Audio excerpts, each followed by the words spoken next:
আসসালামু আলাইকুম রহমতুল্লাহ। আজকে আবার একটি মাইল ফলক পরিষ্কার করার জন্য আসলাম। দেখতে পাচ্ছেন বর্তমানে মাইল ফলকটি ঝোপঝাড়ের মধ্যে আছে।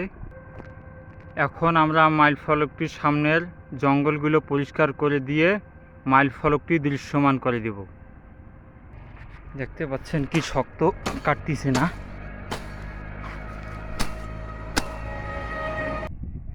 একটি সাইড আমরা সুন্দরভাবে পরিষ্কার করে নিলাম।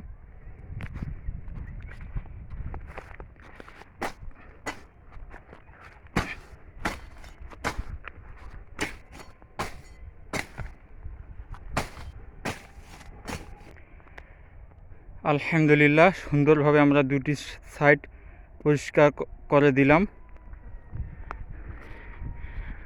আমরা এই ধরনের কল্যাণমূলক কাজ অব্যাহত জন্য রাখতে পারি, সেজন্য আমাদেরকে সাপোর্ট করবেন, দোয়া করবেন, ভালো থাকবেন। আসসালামু আলাইকুম রহমতুল্লাহ।